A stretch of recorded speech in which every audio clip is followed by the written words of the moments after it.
Peter's shadow. They still, to this day, don't believe me. Even my friends don't mention anything paranormal around me. I have become obsessed with it. I've been called confused, a liar. But every time I tell somebody about it, I forget more and more. I don't know why. Maybe it was because I was only 8. Or I don't trust Disney anymore. It was Saturday afternoon. My mom just got back from a flea market and picked up a copy of the old Disney movie, Peter Pan. She was supposedly shopping for groceries, but she probably got distracted. This was one of the only times we all had the time to sit and watch a movie together. My mom's always out shopping, and I don't know what dad's doing most of the time. My brother Trevor was there too, but he was always on his phone, Facebooking or some other crap. I was the only one excited to watch this movie, so we all sat down on the living room floor. I put the movie in the VCR. The screen was a little fuzzy, but then the previews started roaring. It was just some old Disney movie previews, but then something a little peculiar happened. On the title screen, it had the roof of the house like in the original movie. But Wendy, John, Peter, and the dog were sleeping on the roof in the air. Ignoring it, we played the movie. It was the same as it would have been until it came to the part where Peter's shadow came into the room. When it landed on the floor of the room, Wendy looked at it as she does in the movie. Then the camera started to pan out to the sky. Then the most terrifying thing happened. As it panned out, you could hear Wendy's blood-curdling scream. My dad panicking. He went to the VCR and took the tape out as soon as it went wrong. He told us it was just glitching, then told us to go to bed. Trevor and I were scared less. So we went to bed. I slept on the bottom bunk, and he slept on the top. We both stayed up all night, too paranoid to go to sleep. But 3 hours after we laid down. Trevor was too tired to stay up, but I could not go to sleep. Being only 8, I started to sing my favorite song, Day in the Life by the Beatles, to help me fall asleep. Soon enough, I did, but my dreams were filled with the most horrific screams of Wendy and what Peter's shadow might have done to her.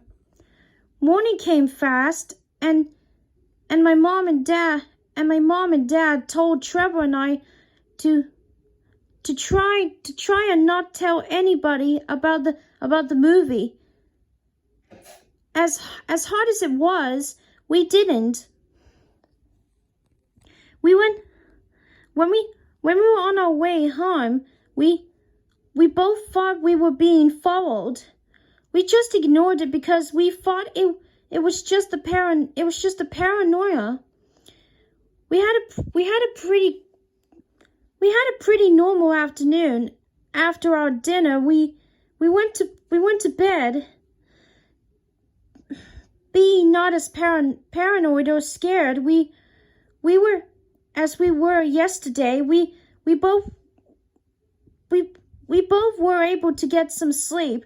But then I woke up about 12:30 a.m.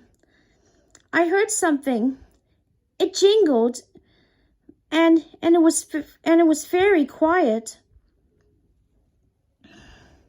Then the lamp on my nightstand knocked over. I was too scared to do anything about it, so I slumped in my covers and closed my eyes. After about 30 minutes, I looked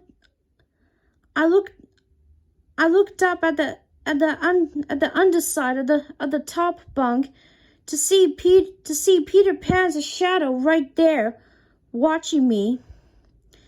I ran from my bed as fast as I could to my parents' bedroom.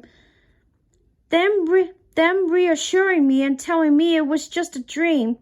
I still refused to sleep in my room, of course. I ended up sleeping in their room for the night. Sleeping with my parents, I always had a great night's sleep. But when I woke up, the most disturbing thing ever happens to me. I was sleeping in the middle of a desert, alone with the shadow. Terrified, I ran away from it, only to find a 75-foot drop. The shadow was hacking into my brain. Possessed, I hopped off, dropped only to figure it out that was all a dream. It felt so real. There was no way that this could have been a dream. That night, I slept in my room with my brother again. After going through some counseling the following day, I have never been so unafraid of anything my whole life. I tried waiting for the shadow to appear on the underside of the bed so I can confront it. But I got too tired and fell asleep, waking up in the middle of the night for the same reason I did the night before. I looked to see the shadow watching me.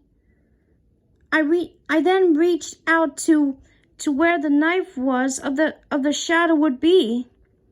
I got a migraine and stopped.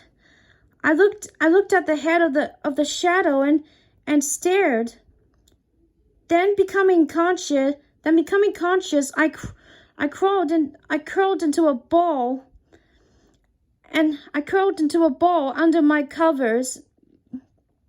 I started singing A Day in the Life to calm me down, and forget everything that had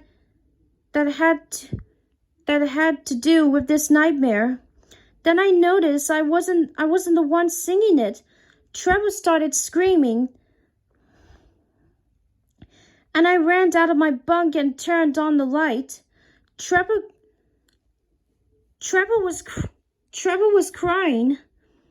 I looked at the underside of the top bunk to see a red piece of paper crumpled up in the ball. I opened it. 13.5/6 is what it said in curly letters. I don't know what this monster wanted. But it got it. Because Trevor was never able to speak again. Oh no, that's terrible.